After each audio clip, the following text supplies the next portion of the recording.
Policy बाजार पर 1 करोड़ रुपए का टर्म लाइफ इंश्योरेंस केवल 450 रुपए महीने से शुरू। तो कोविड को लेकर हमारे देश में किस तरह के हालात हैं, क्या कुछ सावधानियां बरती जा सकती हैं, इस पर बातचीत करने के लिए हमारे साथ खास मेहमान जुड़ रहे हैं। डॉक्टर जीसी खिलनानी है, चेयरमैन है PSRI इंस्टीट्यूट ऑफ पल्मोनरी के, इसके अलावा critical care and sleep medicine में भी। डॉक्टर खिलनानी, बहुत बहुत शुक्रिया, आपने वक्त निकाला हमसे बातचीत करने के लिए।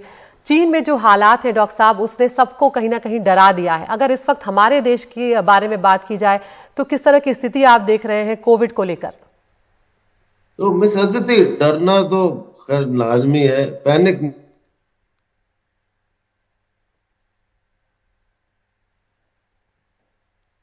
जी, हम दोबारा जुड़ने की कोशिश यहाँ पर करेंगे। तो जिस तरह से डॉक्टर खिलनानी कह रहे थे कि डरना लाजमी है, लेकिन अगर सावधानी बरती जाए तो ये जो डर है इसको पीछे छोड़ा जा सकता है। और लॉजिकली, क्योंकि ये बीमारी है और हम जानते हैं, हम पहले देख चुके हैं कि किस तरह के हालात इसमें रहे हैं, किस तरह से सावधानियाँ बरती जा सकती हैं, उनके ज़रिए कम से कम कोशिश की जा सकती है, उन सावधानियों के ज़रिए, कि हम इस वायरस को और फैलने से रोक सकें। अपने आसपास सफाई यहाँ पर रखनी है। क्या क्या इसके सिम्टम्स हैं, क्या क्या इसके लक्षण हैं, इसके बारे में भी बात करेंगे। डॉक्टर खिलनानी हमारे साथ एक बार फिर से जुड़ गए। जी डॉक्टर खिलनानी, आप कह रहे थे कि डरना यहाँ पर लाजमी है। हाँ सॉरी, तो ये पैनिक नहीं होना चाहिए, लेकिन जो एहतियात बरतना स्वाभाविक है, हमें समझना पड़ेगा। और चीन और भारत के जो कोविड के हालात हैं उनमें क्या फर्क है। एक तो ये कि चीन में जीरो पॉलिसी अपनाई गई थी, जिसके चलते वहां पर इन्फेक्शन बहुत कम हुए थे। दूसरा, जो वैक्सीनेशन था वो हमारे यहाँ ऑलमोस्ट 100% है, वहां पर एल्डरली में 60% था। तीसरी बात ये कि जो साइनोवैक वैक्सीन जो चीन की थी उसके बारे में भी इश्यूज है, उसकी एफिकेसी माना जाता है कि कम थी। इनको देखते हुए देखा जाए तो जो भारत की जो हाइब्रिड इम्यूनिटी है, हाइब्रिड इम्यूनिटी का मतलब होता है जो इम्यूनिटी वैक्सीनेशन और इन्फेक्शन को मिला के जो होती है वो सबसे पावरफुल ताकतवर इम्यूनिटी मानी जाती है। तो जैसे हमने देखा कि फर्स्ट और सेकंड वेव में तबाही हुई, फर्स्ट वेव में कोई भी वैक्सीनेटेड नहीं था और कोई भी इन्फेक्टेड नहीं था। सेकंड वेव में जो पब्लिक थी वो ज्यादातर वैक्सीनेटेड नहीं थी, इन्फेक्शन रेट भी इतना नहीं था, तो डेल्टा में हमने तबाही देखी।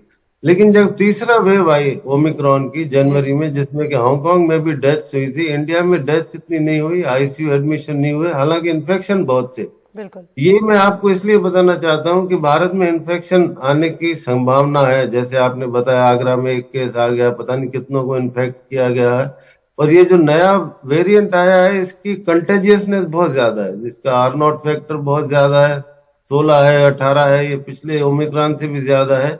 लेकिन एक जो हमारा जो हाइब्रिड इम्यूनिटी है ये हमें प्रोटेक्ट करेगी सिवियरिटी से, इसलिए पैनिक की जरूरत नहीं है, हमें बस सावधानी बरतनी है। और जो आपने बताया कि कल एक मॉक ड्रिल होने वाली है, और फर्स्ट और सेकंड वेव की बात करें न तो हमारे को इलाज का पूरा पता था, हमें मतलब दुनिया को ही नहीं पता था कि कैसे इलाज करना है, ऑक्सीजन की इतनी कमी थी। लेकिन अब ये भारत बहुत सक्षम है किसी भी इमरजेंसी को क्या सामना करने के लिए। और मेरे ख्याल से ये हाइब्रिड इम्यूनिटी की वजह से और वैक्सीनेशन की वजह से हम लोग किसी तरह की तबाही के करीब नहीं है। लेकिन ये एक मैं बात कहना चाहूंगा आपके माध्यम से कि लोगों ने प्रिकॉशनरी डोज नहीं लगवाया, सिर्फ 26% या 27% लोगों ने प्रिकॉशनरी डोज लगाया था, क्योंकि उस समय तक कोरोना का डर खत्म हो गया था। तो अब जब ये आ गया है तो ये एक वार्निंग साइन है कि जो बाकी लोग बचे हुए हैं जिन्होंने वैक्सीनेशन नहीं कराया है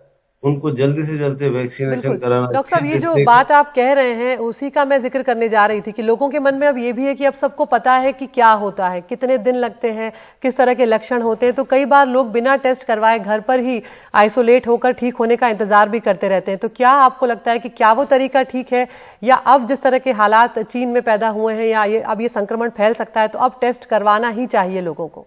ये मुश्किल सिचुएशन इसलिए है अदिति के तीन तरह के, एक तो एयर पॉल्यूशन की वजह से गला खराब होना, खांसी होना, जुकाम होना, फीवरिश फील होना, ये बहुत कॉमन है स्पेशली नॉर्दर्न इंडिया में। इन्फ्लुएंजा यानी फ्लू बहुत चल रहा है। और दूसरा, कई तरह के वायरल इन्फेक्शन होते हैं जो हम डायग्नोज भी नहीं कर रहे हैं क्योंकि इतनी सारी उपलब्ध नहीं है। अमेरिका की बात करें तो respiratory syncytial virus RSV virus havoc कर रहा है, वो यहाँ भी होगा, हालांकि हम डिटेक्ट नहीं करते फ्रीक्वेंटली। तो ये सब होने से बहुत बड़ा पॉपुलेशन है, आप हर दूसरे आदमी का गला खराब हो रहा है। तो मेरी ये सलाह है कि अगर आपको बुखार है और गला खराब है और तो आप अपना होम टेस्ट भी कर ले या आरटीपीसीआर कर ले, नेगेटिव आएगा, 99% नेगेटिव आएगा, लेकिन किसी के चेहरे पर तो लिखा नहीं होता ना कि इसको कोविड है। बिल्कुल। कोई पंडित डायग्नोज भी नहीं कर सकता हम।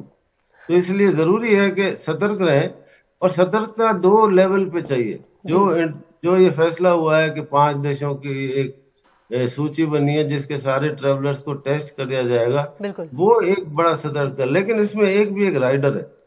एक तो जो हमारे टेस्ट हैं वो 100% सेंसिटिव नहीं होते, 70 से 80%, तो 20% उसमें भी निकल जाएंगे जी। दूसरा, जो लोग इंक्यूबेशन पीरियड में होते हैं, मतलब इंक्यूबेशन का पीरियड होता है कि एक्सपोजर और बीमारी होने से बीच का जो पीरियड होता है उसमें टेस्ट पॉजिटिव नहीं होगा। तो इसलिए ये बहुत मुश्किल होगा कि 100% रुकावट कर दी जाए, और लॉकडाउन किसी तरह से भी संभव नहीं है, अब होना भी नहीं चाहिए। Life has to go on, लेकिन लोगों को ये समझना है कि ये समय है कि भीड़ भाड़ वाले जगह पे ना जाएं। वैसे भी वायरल इन्फेक्शन बहुत हो रहे हैं, निमोनिया बहुत हो रहे हैं, निमोनिया से हमारे अस्पताल भरे हुए हैं। जी। तो इन एक सब से सवाल बचने डॉक्टर के साहब लिए जो कई दर्शक जो हैं वो जानना चाहते हैं, कई लोगों के मन में है और ये बात बहुत डरा रही है, वो है जो अचानक हार्ट अटैक आ रहे हैं, जो अचानक से मौतें आ रही हैं। कई वीडियो आपने देखे होंगे जो वायरल हुए हैं, कम उम्र के लोग हैं, कहीं शादी में खड़े हैं, कहीं डांस कर रहे हैं और अचानक गिरते हैं और वहीं उसी वक्त मौत हो जा रही है। उसकी क्या वजह देख रहे हैं आप? क्योंकि कई बार ये भी अब कहने लगे लोग कि जो वैक्सीन लगवाया गया था, जो बूस्टर डोज लगवाया गया, उसके साइड इफेक्ट्स भी हो सकते हैं। ये बात भी लोगों को डरा रही है। अदिति, यंग एज में सडन डेथ हो जाना या हार्ट अटैक हो जाना यंग में, स्पेशली इंडिया में कहते हैं कि 10 साल पहले हार्ट की बीमारी हो जाती है, ये कोई नई चीज नहीं है। लेकिन अब जो है, जो पत्थर से ठोकर भी लगे तो हम सोचते हैं कि ये कोविड की वजह से तो नहीं है, क्योंकि कोविड सबको हो चुका है, एक बार नहीं, 2 बार, किसी को 3 बार, और मेरे को उसका भी ज्ञान है कि 4 बार कोविड हो चुका है। जहां तक कोविशील्ड वैक्सीन का प्रश्न है, उसमें एक प्रश्न आया था कि कहीं ये थक्का बनाने उससे बढ़ता है, लेकिन जो इंडिया में आप सोचें कि 200 करोड़ जो है ना वैक्सीनेशन लग चुके हैं, तो इसका कोई हमारे पास ठोस प्रमाण नहीं है कि वैक्सीन की वजह से कोई हार्ट अटैक्स हो जाते हैं। हालांकि post Covid, immediate post Covid और कोविड के दौरान थ्रोम्बोटिक यानी कि थक्का बनने की जो प्रवृत्ति है वो होती है, लेकिन लॉन्ग कोविड में ऐसा कोई हमारे पास प्रमाण नहीं है कि इस वजह से हो रही है। ना हमारे पास कोई रेमेडी है कि हम कहें कि आप लॉन्ग टर्म एंटीकोएगुलेंट लेना शुरू कर दें, उससे नुकसान ज्यादा होगा, फायदा कम होगा। लेकिन जो लोग पोस्ट कोविड, जिनको कोविड हो चुका है और कोविड के लॉन्ग कोविड के सिम्टम्स हैं, उनको अपने डॉक्टर से सलाह लेनी चाहिए और टेस्ट कराने चाहिए, लंग के और वैसे भी टेस्ट कराने चाहिए एहतियात रखने के लिए। बाकी डरने की बात नहीं है जी। तो जो लोग डॉक्टर साहब ये सोच रहे हैं कि उन्हें 2 या 3 बार कोविड हो चुका है, एंटीबॉडीज बन गई होंगी, या जो लोग ये सोच रहे हैं कि हमने तो 2 डोज तो लगवा ही लिए वैक्सीन के, उन्हें आप क्या कहना चाहेंगे? वो बूस्टर डोज लगवाने को लेकर जो शंकाएं हैं मन में, उन्हें आपकी क्या सलाह है? हाँ, देखिए, ऐसा है कि कई लोग सोचते हैं कि एंटीबॉडी टेस्ट करा देते हैं, एंटीबॉडी लेवल 5000 है, 4000 है, तो वो प्रोटेक्टेड है, लेकिन वो सच बात नहीं है। एंटीबॉडीज जो है वो इन्फेक्शन से प्रिवेंट बहुत कम करती है। मतलब आपने देखा होगा कि ओमिक्रॉन के दौरान कई लोगों ने वैक्सीनेशन भी पूरा हो गया था, पहले भी इन्फेक्शन हो गया, इन्फेक्शन फिर भी हो सकते हैं, लेकिन जो हमारी जो इम्यूनिटी है, जो मेमोरी सेल्स होते हैं, जो टी सेल इम्यूनिटी होती है, वो हमें सिवियरिटी से प्रोटेक्शन ज्यादा देती है।